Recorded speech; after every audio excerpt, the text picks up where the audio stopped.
Good morning, everyone, and welcome to the Showroom Logic Zip-Driven webinar, What Your OEM Isn't Telling You, Data-Driven Digital Conquest.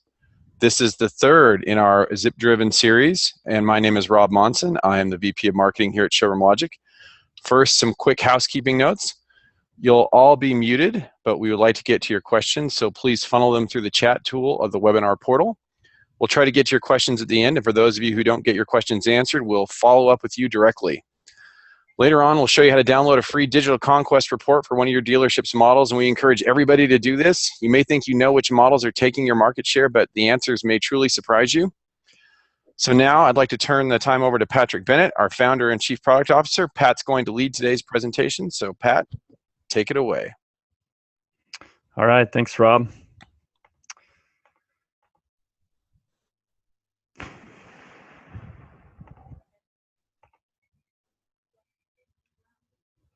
All right. Let's see, Pat, we're still seeing your... Cool, ready to go. Can you see okay? Yep, we can see okay. All righty.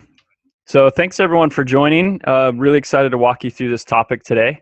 The last few months I've been spending a lot of time with different dealerships, looking at their data, understanding the challenges they have. And it's been really interesting to see different perspectives, especially from the OEM and some of their expectations, and really have found that that's such an interesting dynamic where your success is really their success, but sometimes I feel like they don't equip you with the knowledge or insights necessary to make decisions. And today I'm going to walk you through some strategies that would actually end up surprising your OEMs and show how data can drive that strategy. A little bit about Showroom Logic. For those of you who do not know us, we have been around for about 7 years, have definitely done some good things. We're the customer satisfaction champion across all Google partners last year. We're the only automotive partner to win the Google Innovator Award because of our technology. Last year, we were the top performing mobile platform in automotive, and we've been one of the fastest growing companies 2 years in a row. And we specialize in digital marketing. And in order to do that, we are always looking at new ways to find data to ensure we're good partners with our clients and help them create strategies that can be effective. So jumping in here today, my promise to you today is that the data we'll look at is all going to be actionable. And one thing I love about the automotive industry is the wealth of data that we're sitting on, and that's always impressed me. And so when we're really thinking of looking at actionable data, it can really save everyone time in your organization. Don't go down these inactionable rabbit holes that don't lead to any changes. And I see this a lot where people are analyzing data and looking at so many charts. It's kind of like analysis paralysis by analysis. And really we need to focus on the data that's actionable. And that's what I'm going to focus on today. So 2016, if you haven't heard, is the year of data. This is actually a big push we're making to even just our own organization be more data driven. I had mobile crossed out because you may have thought I was going to say mobile. It seems to be the year of mobile for the last 5 years. But I think mobile, everyone has done a better job. And today I want to focus on data and hope that this year and through the rest of this year, we see more dealerships use data for their marketing. So let's start by talking about the dynamic of what every OEM wants. And so when we think of data, you guys have seen similar reports from your OEM. This is kind of one we mocked up that's very similar to the Honda reports. But they give you a sales effectiveness or efficiency score. And these reports are interesting to me because it basically tells you whether you're doing poor or whether you're rocking your market. But it doesn't really give you any other information to do about it. So, it's, hey, you're down, you need to sell more cars. It's like, thanks for that. I knew we were doing something wrong. And we want to try to help you guys have more actionable data than you might be receiving from your OEM. So even though they might tell you you're underperforming, and they might even go down by model and tell you by model where you're doing poorly or doing good, they don't provide you with any actionable data of what to do with that scenario. They don't share where or how your models are winning or losing in those categories, or provide you with tactical recommendations. And that's why I mentioned in the beginning, you could actually surprise your OEM with some of these strategies, because if they came in next time they visit you and you said, hey, we've actually analyzed our market better. We've understood more of some of the targets we should have for our specific models, and show them a game plan. I think they'll be taken aback, because not enough dealerships are doing this today. So what we see then is a wide gap between your OEM and their expectations and your actual needs. It's a huge gap, actually, because in a perfect world, you could sell their vehicles in your assigned market area with perfect efficiency, and your other cousins with similar franchises, they'd keep to themselves in their market area, which sounds a little bit like a franchise utopia, but that's really not the case or possible at all.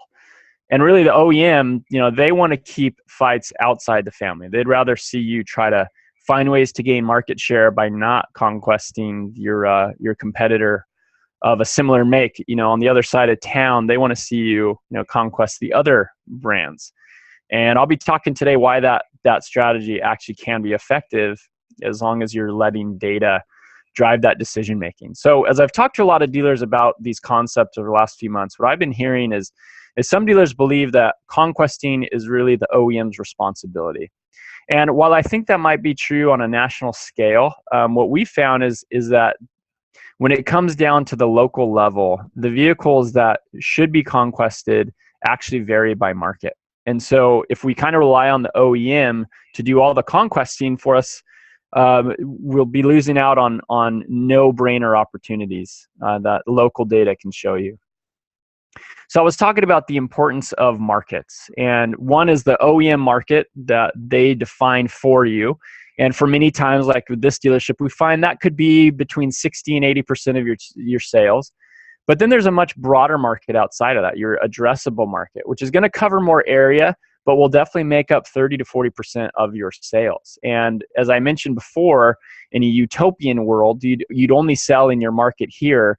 But we all know that won't give you the volume you need because of other dealers pumping into your market. And so that's why it's so important for you to also understand your addressable market outside of your OEM market, to know which decisions or strategies you should be doing there as well. It's really need to have a combined approach. So the right data can help inform better decisions, can help you understand where sales are happening by model, see what the competition is selling and where those purchasers live, see sales opportunities based on data, not gut. And I think there's a lot of gut action in automotive today, and we need to get back to the data. Focus on models taking share in your market area. So again, from a conquesting perspective, which competing models are doing better than expected. So when we look at what your OEM might be giving you or not telling you, I did mention that they might be nice enough to show you at the model level where you're efficient or deficient. In this case, they're showing a dealer that for an Accord, for both their mid-range and the hybrid version, they're deficient by 21%. They were expected to sell 1,096 over a rolling 12 period. They only sold 864, which means they're deficient 232 units. What they don't tell you is what other competing models, how well they're performing.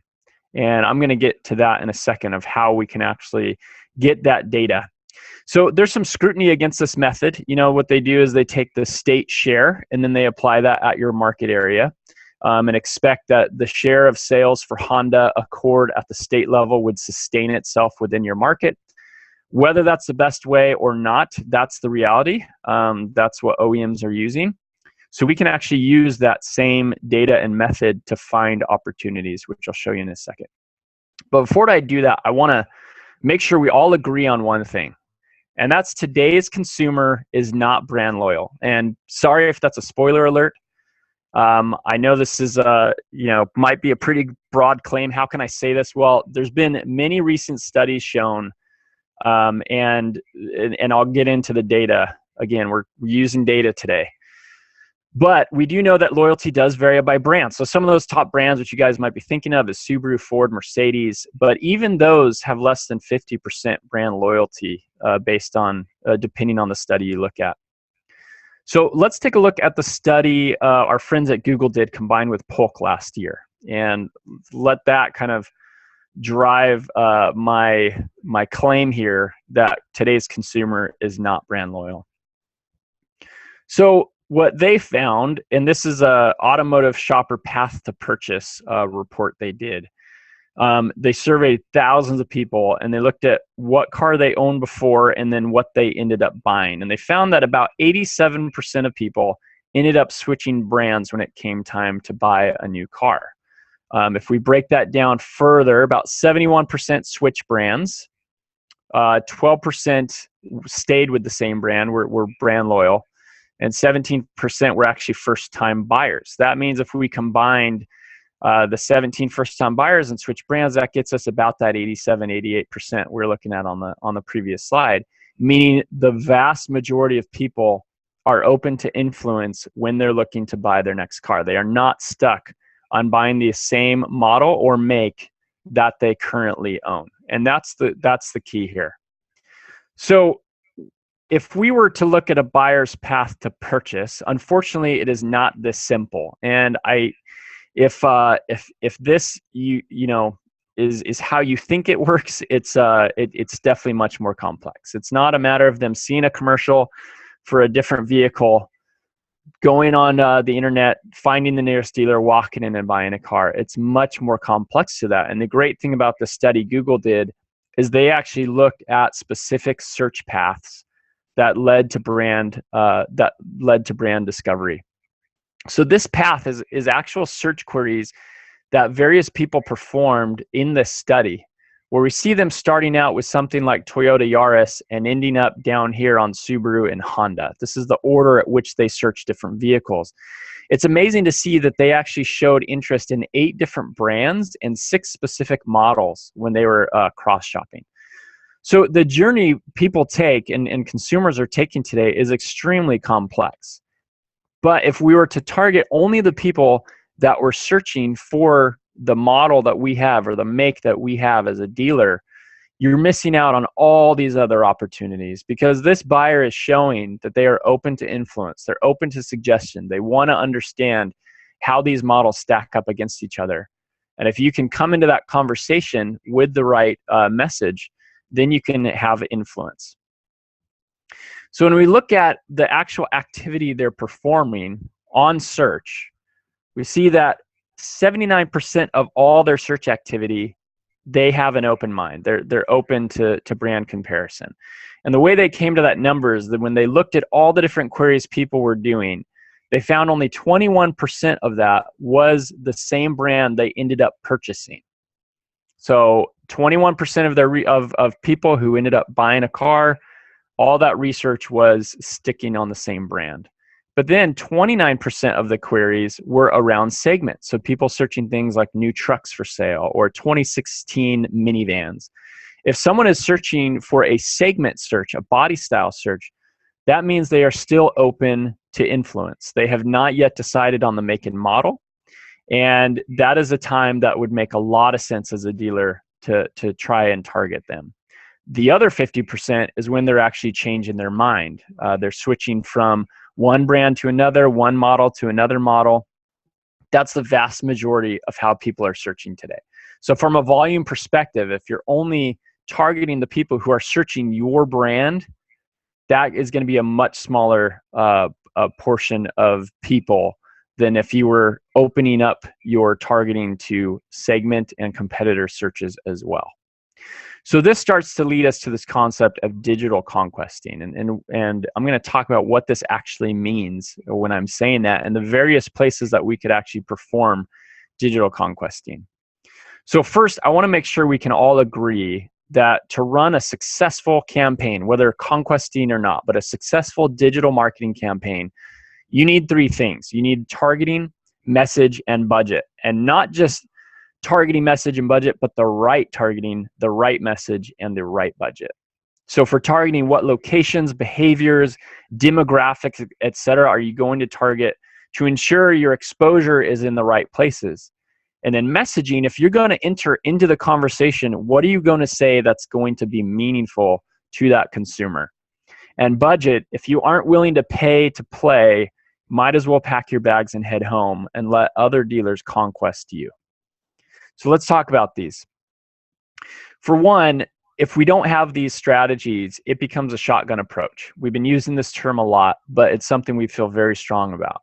That a lot of digital marketing done today is done with a shotgun, where absolutely you're going to hit the bullseye a couple times, but there's a lot of excess waste that could be applied to other initiatives that are highly targeted. So we want to help you pull out the sniper rifle and make sure the shots you're firing are much more data-driven and much more specific to your goals, that you're reaching the right consumer, that you have the right message, and that you have the right budget to fuel it. That's how you can hit more bullseyes. So let's go back about figuring out the right targeting and understanding which models are actually worth conquesting. We talked about how your OEM isn't telling you certain things. For example, here again, saying for an Accord you're deficient, but not telling you how that stacks up against other competitive models in your market. Well, with the right data, and I'm speaking to sales and registration data that is accessible through a few different providers, and we have a tool that I'll show you in a second that helps make this more relevant as well. You can actually see what the competitive landscape is for your market. So we see, for example, for this Accord dealer in Southern California who is deficient with Accords, we can actually start to understand that Ford Fusion and Hyundai Sonata is actually performing better than expected. So we know that, and you guys may know this too, people searching for mid-range cars or hybrids and actually buying that segment every month, it's not a linear progression. It doesn't increase month after month. It's actually pretty steady. What changes is actually the ratio of sales between these different models or between dealerships. So the pie pretty much stays the same, but how it's split up, that's where the variation occurs. And we see over time, this is a rolling 12, that Ford Fusion and Hyundai Sonata are actually outperforming what was expected. So by using those same state level shares of California, applying that to the market, we can see Fusion was expected to sell 385, but there's actually been 500 units sold, meaning Fusion is actually 115 units above what's expected, and Sonata is 167 units above what's expected as well. As this Honda Accord dealership, if I was able to penetrate both of these just by 10%, I would be able to pick up an additional 25 units. If I just penetrated those two by 10%. Then you see there's many other opportunities as well. You might be thinking, well, why didn't I talk about Camry? Well, Camry we see here, and yes, it has a very large state share, but it also is 200 units behind. So it absolutely might be worth conquesting just from a volume perspective because of how many buyers are in that market. But this shows that there might be other opportunities you may be neglecting. So to only think, oh, I'm only going to conquest Camry because that's what my OEM tells me. Well, hey, Fusion and Sonata are performing better than expected. Honda considers those competitive vehicles. Those are definitely ones that you might want to consider. I mentioned earlier that to rely on the OEM for this and to think that they're going to do all the conquesting on your behalf, the problem with that is every market is different, right? So nationally, they might be doing a lot of focus on Camry, but I'm guarantee they're not doing a lot of national focus on Sonata and Fusion. And in a different market, we see that it's actually Subaru that actually is performing better than expected. And that was my point earlier, that we can't rely on the OEM for doing all of this on your behalf. Your market is different. The vehicles you should conquest or consider to conquest are different, and you need to take those into account. And this is all based on the demographics of your market, the geography of dealerships close to you, how well they perform. All of those are factors, and they vary by market. And that's why it's so crucial to understand this data within your market area. With the right data as well, you can actually drill in and see where those sales are happening. So if we wanted to conquest Volkswagen Jetta and Tenders, for example, we can actually see by zip code where the majority of Jetta buyers have lived over the last few months. And that allows us to know which zip codes would be worth penetrating for Jetta. Again, we don't want a shotgun approach. We don't want to target 20 miles, 30 miles around your dealership and focus on those zip codes.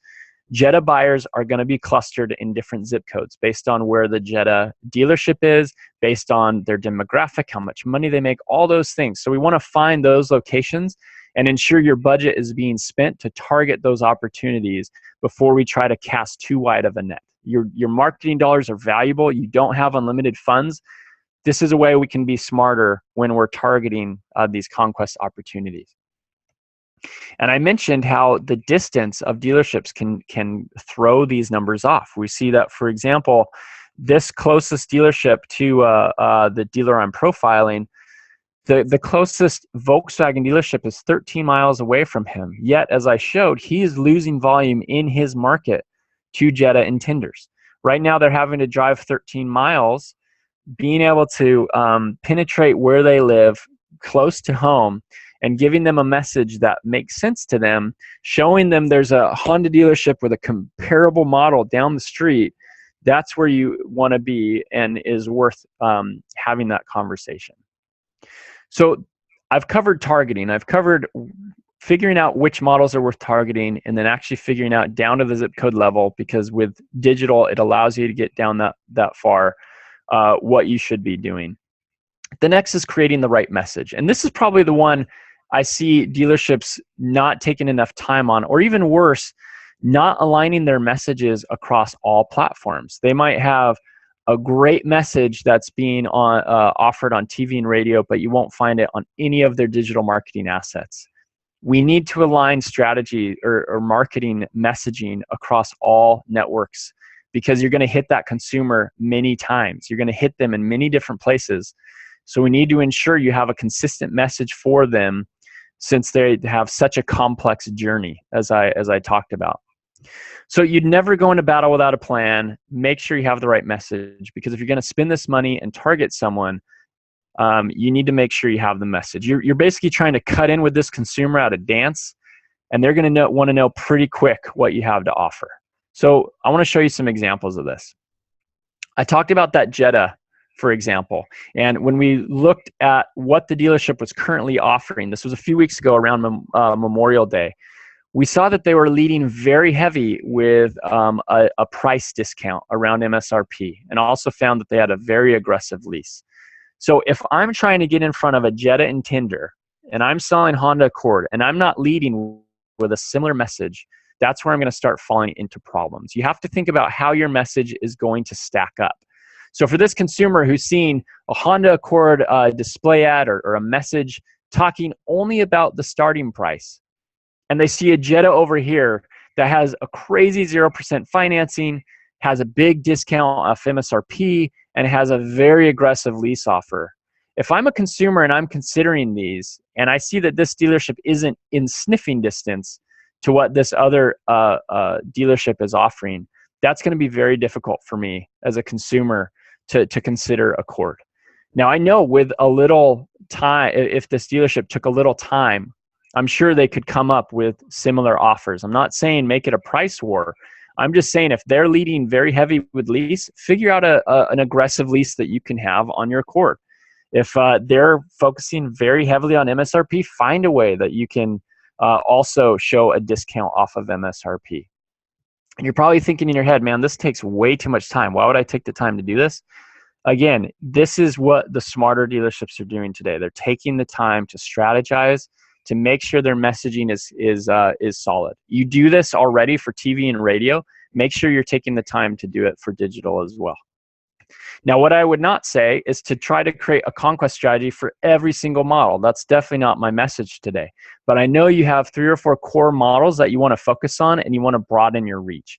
And that's a great, that's why conquesting is a great opportunity, because if I was just trying to target people showing interest in Accord, Civic, and CRV, I'm going to be limited to who I reach, because I'm only touching those people when they're showing behavior that matches Accord, Civic, or CRV.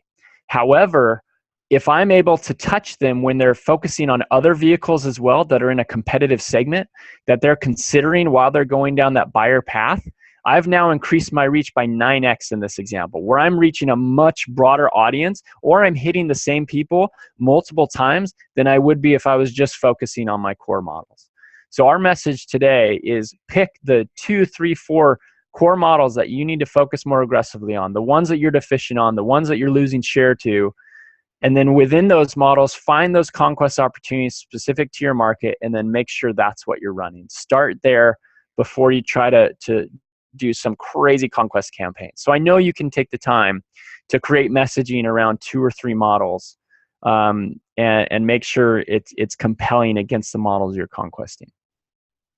As I mentioned today, you're doing some of this today, right? So, I mean, in my mailbox a few weeks ago, I received this. I didn't make this up. I took out the dealer, but I'm coming off lease on a vehicle I own, and I'm getting an offer from a Honda dealership. They're conquesting me. They're saying, hey, I know you're coming off lease. I know you're going to be considering a lot of different models, because they know, for example, that 87% of people end up buying a different car. So they know that they're giving me a shot. And look, they took the time to make sure it was aggressive and have these offers. And this is the stuff I want to see in digital marketing more often. If we simply just took this offer and put it into digital marketing and then targeted people who own the vehicle I have, that's where we can start having similar results to these types of things. So sometimes it's not just a matter of thinking up all new things from scratch. Look at what you're doing in other opportunities, or the messaging you've created in other mediums, and use those in your digital. Let's have consistency, because that'll be much more interesting for the consumer as you're touching them in multiple places. So now let's talk about turning this into a digital strategy. Taking that targeting, correct message, and budget. Where are we going to drive the traffic? I want to talk about some of the benefits of these different networks, because I think there's potential on all of them.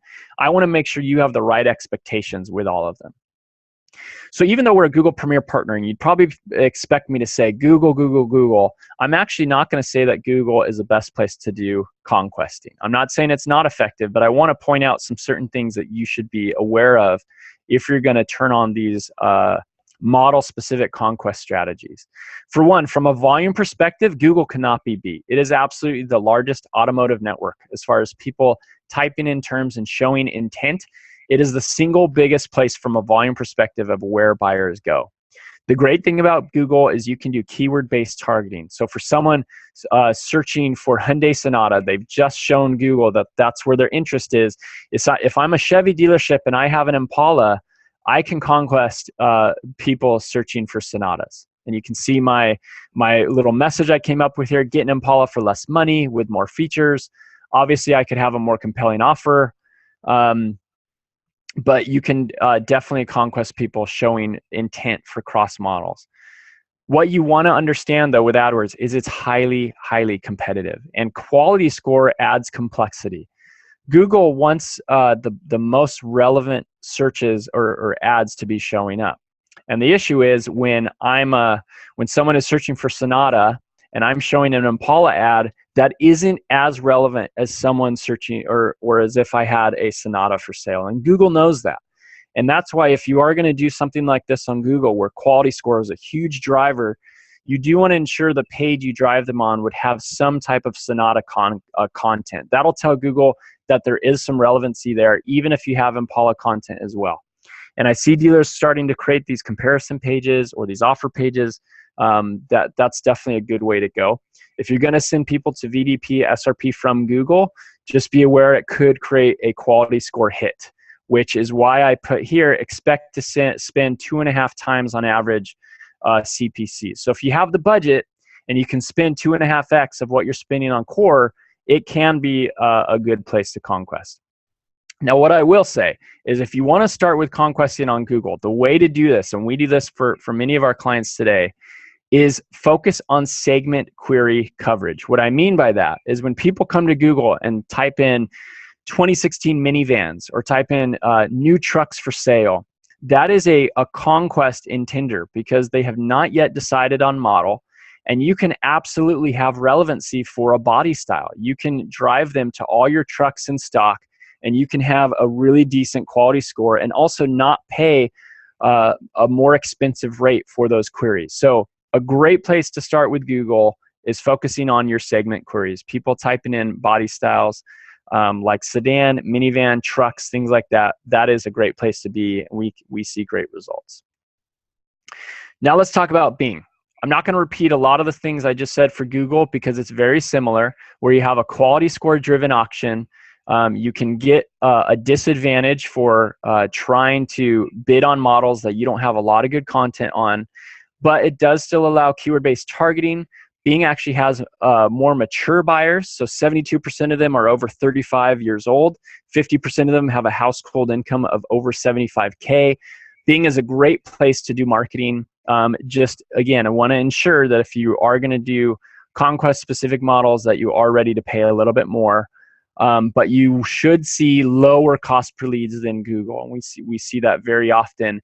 But you won't have as much volume. Only about 30% of the volume you get on Google, you'll see on Bing. However, that segment query coverage is super important with Bing, and that's one thing I would definitely make sure you have budget for today, and consider that part of your Conquest strategy and your Conquest budget. Now let's jump into video. When Google did another study and asked people about how they used online video, the number one response for them was it helped them learn more about vehicles they hadn't previously considered. And it actually, above website ad, mobile ads, TV ads, online video was the best format for understanding other vehicles they hadn't considered. So think about that for a second. These are people that are saying they were open to suggestion. They want recommendations. I mean, when you go to Amazon and it tells you which products you should think about purchasing, are you ever mad? Are you ever mad at Amazon for coming up with those recommendations? No, we love it. We're like, wow, I'd never thought about that before. Click.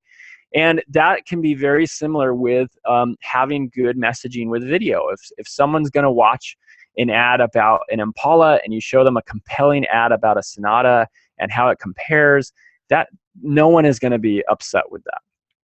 So conquesting on YouTube is a very another great way for overall exposure and increasing your market share by focusing on being able to target those people.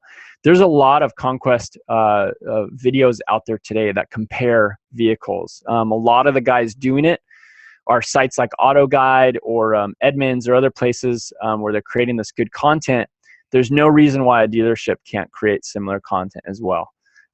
It allows you to do interest targeting, especially again around those segment queries. You can target people who are interested in trucks or sedans. You can target people who have affinities towards certain brands. By combining video content and voice, you can get a message across in a much faster fashion than you would with maybe text or display. Can lead to very low cost per view. I just want to ensure that you are thinking of YouTube the right way. YouTube is not a traffic driver. So expect low traffic off of this, but definitely expect improved exposure and better results on your other search activity. So YouTube is a great way for them to consider you, know about you. Then when they're getting more low funnel and typing searches into Google or Bing, they're going to remember you, and you should see your activity improving on those networks. So another great place to be. Let's talk about Facebook. So Facebook is another place worth considering for conquesting. Facebook is the ultimate mobile demographic network. They definitely have the best demographic targeting. As you know, you can upload your own customer lists. You can drive a lot of volume, but typically the quality is going to be a little less on Facebook than some other networks. But the quality, lack of quality sometimes is made up by volume and cost. So you will see higher volume of traffic, maybe a lower conversion rate, but from the cost perspective, you should still be able to see decent results. So it can be a good bang for your buck. You just want to be very smart with your strategy. And because 85 to 90% of the traffic you drive off Facebook is going to be mobile, just ensure the traffic you're driving is to a mobile formatted page. And definitely make sure you have some sort of phone call tracking in place, because a lot of Facebook intenders are going to use their phone to dial rather than filling out lead forms. So again, just trying to set the right expectations when you do that. Messaging is very important with Facebook, the visual aspect as well. You're going to show ads into their feed. They're not really expecting them. So you want to ensure you have something that kind of matches their intent, but then gives them something compelling and worth clicking on. So one thing I want to mention is there are other potential conquest networks that can be very effective. So you can buy display on Auto Trader, Cars, Car Gurus, Auto by Tel, these other places through Jumpstart. They can also be very effective. What I want you to be ensure you ask, though, and these are things you want to be thinking of and asking your reps from these different companies, is one, does it allow zip code targeting? If you can't get down to the zip code level, then you're going to have waste because you could be focusing on trying to find intenders from certain areas that do not show buying behavior, and you could be missing out, or you could be overspending on certain opportunities. Does it allow for model-specific targeting? Can you conquest a specific model? And if not, that might be a place you want to reconsider. Does it allow post-click tracking? So when people click on an ad and come to your site, can you track that person to a phone call or to a form lead? If you can't, again, I'd reconsider conquesting on that network. Does it allow for campaign-specific budgets? This is also a very important one. When you're running Conquest, your different models you're focusing on should have different budgets. Meaning, if I'm going after Accord, if I'm a Honda dealer and I want to focus on Accord and CRV, I want to have a different Accord budget than I do CRV budget. I don't want a blended budget. And unfortunately, some of these other networks make you blend your budgets and don't give you that level of control, which will ensure that they have a lot of clicks, but it could be that you're feeding too much of your budget into certain models and it's taking away from your performance of the other models you're focusing on. The other one is, does it allow vehicle segment targeting? I talked about the importance of finding body style or segment intenders and being able to target them. So one of them that we've been very impressed by, that we're focusing more heavily on pushing our dealers toward is AutoWeb. And that's a network we're finding to be a very important place to do conquesting. And you'll probably see some more messaging from us regarding that over the next few weeks. We feel that that is a great network to run conquest activity with. I want to give a word of caution.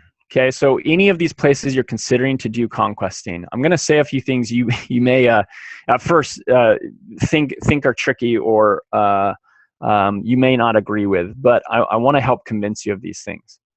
So for the first one, do not compare networks side by side.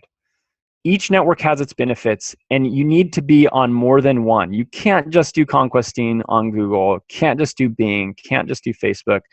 These consumers are very complex, as I was showing. They're going to multiple places. We have to have more exposure than just one. If you try to compare results, it's going to be very inconsistent. I talked about how YouTube, for example, is not a traffic driver. If you try to compare how many clicks or form leads you got from YouTube to how many you got from Google, that's going to be a very ineffective comparison. Each one of them has their benefit, and the better thing to do is to turn on 2 or 3 of them, have the right message, and compare your overall results from your entire conquest campaign.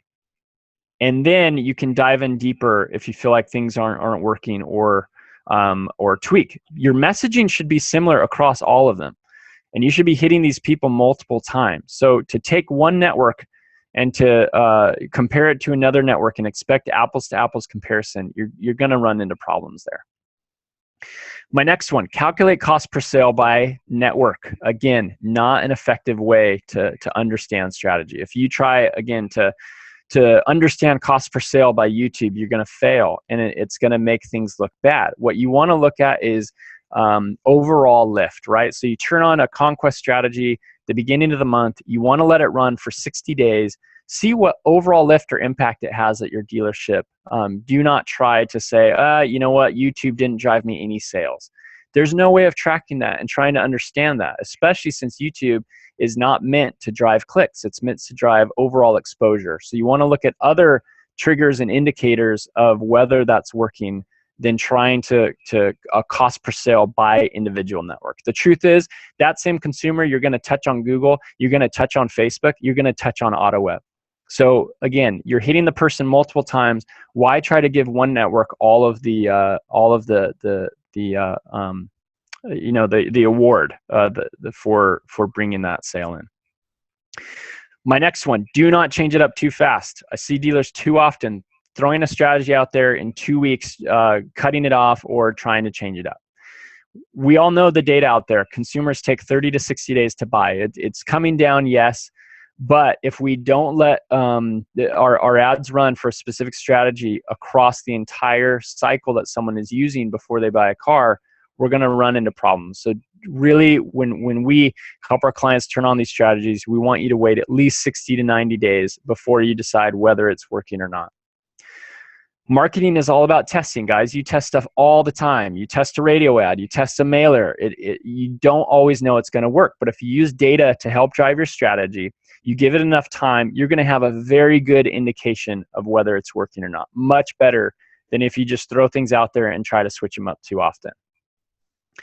The next one I said, and I think I've touched on this a few times, is do not vary your message by network. Whatever you're running on Facebook, make sure the same message is on YouTube or Google or Bing. You really want to keep your message consistent. All right, so those are my words of caution. So if you are able to do these things and you have a data-driven strategy, I believe you're going to surprise your OEM. And we're actually seeing this already. As I mentioned, OEMs prefer conquesting other brands to family brawls. If you came in and say, hey, I'm a Honda dealer, look at this great strategy I put in place to focus on competing against Toyota and Volkswagen, they're going to love it. And actually, a lot of OEMs will actually co-op conquesting efforts. They'll help you fund these opportunities. You may not know that. And so make sure to ask your OEM, get this strategy in place. If they're not willing to conquest it, push back and say, hey, or if they're not willing to co-op it, say, hey, wait a second. I'm using data. I'm using digital. I'm being more aggressive to help something, you should be helping me more with. Definitely push on that. The other thing is you can piggyback their efforts in your own backyard. So as we mentioned before, OEMs are doing a lot of national conquesting. You can piggyback that and keep the conquesting messages continue, but do it specific to your market. And that's really how all this can work together. So when you do a summary of all the content I've covered, let's remember that shopping behavior is ripe for conquesting. I threw a lot of data at you. Again, I'm using data today to back up my claims. A lot of data showing that today's consumer is not brand loyal and is showing behavior that is ripe for conquesting. The other point I made is sales and registration data can help you find opportunities that you might not be getting from your OEM. Talked about the importance of messaging, and unfortunately, other companies can't really help. They can definitely help you create this messaging, but a lot of this messaging needs to come from you. You guys are the experts. You guys know what messaging strikes with your customers. Make sure you're taking the time to create messaging for these types of strategies. Then I discussed how various networks hold different opportunities and how if you're going to focus on one or more than one, you need to have the right expectations before going into them. As mentioned in the beginning, there is a free conquest report you can download at zipdriven.com. It'll actually show you the biggest conquest opportunities for within 0 to 10 miles of your dealership. And so please make sure you visit that. And also, if you have questions, email me. Don't leave yet, because I'm actually going to show you a live demo right now of how we can walk through some of this data to actually drive a conquest strategy and show you how some of this stuff can be determined rather quickly to help you with your strategy. So I'm going to jump out of this presentation real quick. You should now see a screen. What you're seeing here is actually a tool we have in place called ZipDriven. It's actually built off of Experian sales and registration data. And what it does is help show opportunities in your market. So, for example, we see this dealership. I'm going to go into their zip code sales. And what it's going to show me is their sales within their market area. So what we see here is, for example, we see this zip code here, 78249. We see on the map how close that is to the dealership. It's definitely in their PMA from the OEM. We see that they have 39% market share. So this problem we've been talking about other dealerships pumping in sales, you guys know it's happening. We see a dealership here, Northside Ford. We see one of their sister stores. We see another store from a little farther away. These are all competitive dealers pumping in sales. And we see that by zip code, the market share that this dealership has actually varies. And so we want to make sure, again, that we can try to find new opportunities to drive them more. So one way we can do that is by looking at the actual models and seeing where there could be opportunities. So one thing I see, for example, here is we can see that Ford Focus within kind of their backyard, we see that they're ranked number 2. When we hopefully expect them to rank number 1 specific, or you can see with other vehicles in inventory, they do rank number 1. So we can jump in on Focus, for example, and try to find specific opportunities. So when we jump into Focus, I'm going to jump to one of our new reports that talks specific about conquesting that we're very excited about. And as I mentioned, what we're actually doing is look at other vehicles that match the segment. So Fusion or Focus falls into small car economy sales. And we know that Mitsubishi has some, the Mirage, the Lancer, Scion. You can see some of these competing vehicles in the market. And then we automatically make the calculations to figure out efficiency or deficiency. So we can see, for example, that this dealership for Ford Focus, you see that they actually sold 39 units less than what was expected of them. I talked about how this is a zero-sum game. That means other models must be doing better than expected for them to fall under this number. And we see that that is occurring because the Mirage and Lancer, for example, are doing way better than expected. The Mirage, they were only expected to see 54 sales, and there were 140. Now, most of you as a Ford dealership would never think, oh yeah, Mitsubishi Mirage is a vehicle I need to think about, right? Because Mitsubishi at the state level only has 2.8% share of all small cars sold in the state of Texas. So why would we care or think about that vehicle? Well, in this market, it's actually doing 250% better than was expected. And as I mentioned before, let's say we just did a good job on penetrating Mirage sales. Let's say we picked up 10%. That would be 14 more units that we would be able to put toward Focus and increase efficiency. So I'm not saying you're going to go conquest Mirage and get every single vehicle, but over the course of a year, expecting maybe 10% defect, I don't think is unreasonable at all. And we see dealerships focusing those strategies and definitely finding more opportunities than before. What we can do easily with this report too is jump into sales and see where those dealerships are located. Most likely, if a vehicle is doing better than expected, it means there's a dealership that's doing a really great job. We see that this Mission Mitsubishi, pretty close to us, has the biggest lion's share. We also see West Loop Mitsubishi close to us as well. Between those two, that's 89% of all Mirage sales. So as I talked about messaging before, we may want to look at what Mission and West Loop are leading with their Mirage. What are they doing that's making them perform so much better in this market than what is expected of them? We can also look at zip codes. So where are the Mirage buyers located? I can filter by zip and see, well, 78251, 78228, you can see those are in close proximity to this Mission Mirage down here. Makes sense because they're close by, but those are still very close to me. So by focusing again on those zip codes where those Mitsubishi buyers are, I can ensure that my spend is going toward places where they've shown that behavior. Now you may be thinking, well, of course there's more buyers in places with high population, but you actually see down here that that's not always the case. 78240, for example, has 51,000 people. That's more than a lot of other zip codes, yet there were only 4 Mirage sales in an entire year. So these zip codes down here, even though they might have high population, might not make sense to focus on with your strategy because you don't have an unlimited budget. So we're providing these tools to make it very easily to find what are those opportunities I may want to consider, what are the zip codes they're targeting, and then you can take that strategy and put them into Google or Bing or Facebook or AutoWeb or some of these other places I've talked about today.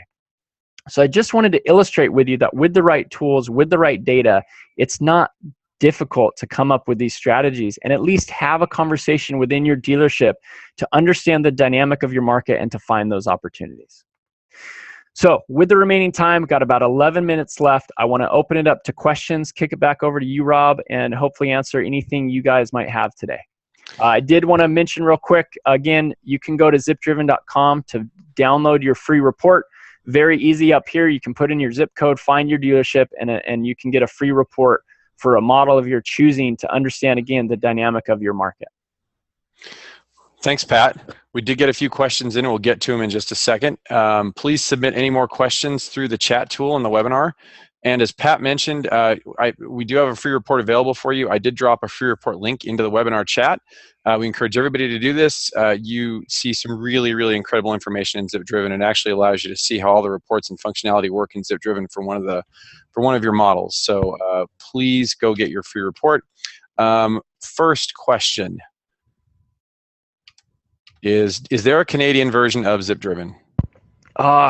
Our Canadian friends, I wish I could say yes, there is. What we found is that the data in Canada is not kind of released the same way it is in the US. In the US, the DMVs, each state DMV actually sells this data, and then companies like Polk or Experian pick it up, clean it up, and then sell it to companies like us. So unfortunately, we haven't found a method like that in Canada. Now, what I will say is we are looking at ways to, for dealers to kind of upload their sales or do other things to still visualize where they've been performing. But to get some of that competitive data, we would need to find a way to access it. And today we haven't found anyone who has that kind of data in Canada. Similar question back here in the States, is lease available in New Jersey? Lease and used available in New Jersey in ZipDriven? Yeah, so there are some states inside of ZipDriven that do not have competitive data, and that's because of how the DMV sells the data to us.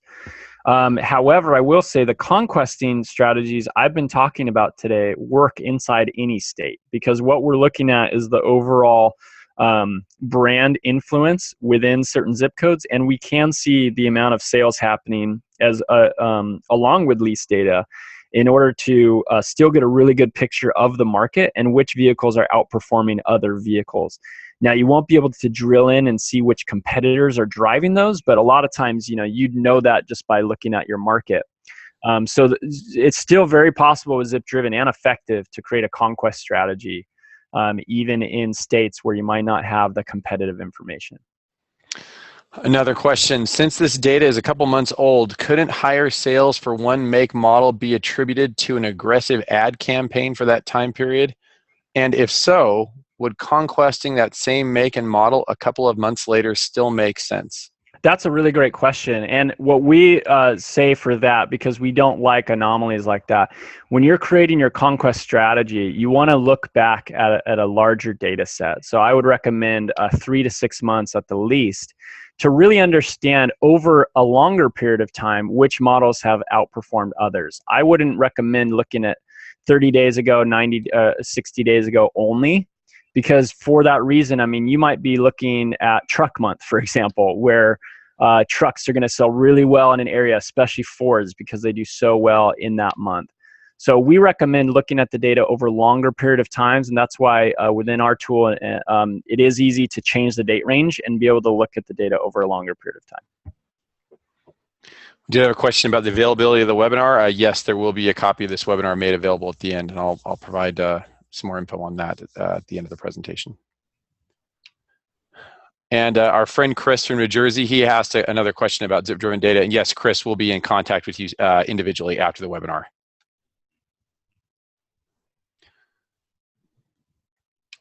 And we'll do one more question here, Pat. Should I not do conquesting until I maximize my paid search marketing on my core models? That's a really good question. So I would say you do not have a unlimited budget, so you need to be smart about it. What I would say is usually you can find some waste you might be currently doing with your search, with some of your search. And what I mean by that is, you might be targeting every single model, and you might have a big radius around your dealership.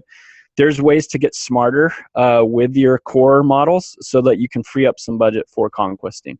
The other thing I'd say is what I was talking about with conquesting is I'd never recommend conquesting every single model in stock, right? So if you're a Honda dealer, Ford, whatever, pick the 2 or 3 models that you need to focus more aggressively on. You've been struggling to find new opportunities. You just can't seem to get more volume. Those are really the ones you'd want to turn on an aggressive conquest strategy. And I'd recommend an incremental budget for that. So, never turn off your core stuff for this unless you are able to find kind of opportunities to get smarter there. What we found with a lot of dealers, if you can show the data, then usually you can kind of open up some more budget that you can put specifically toward this strategy. But don't try to do it for every model. Okay, great. Pat, thanks so much for your time today. Again, as a reminder, you can get your free report using the link I shared in the chat window, giving you access to one make and model on zipdriven.com. And if you have any other questions, we'd be happy to help you out. You can reach us at info@showroomlogic.com, and we'll be happy to help you put together a digital conquest plan that helps you take market share from your competitors. We will be sending out a copy of the webinar in a couple of days if there are any parts you missed or want to see again. So thank you for joining us, and have a great week. Thanks, everybody.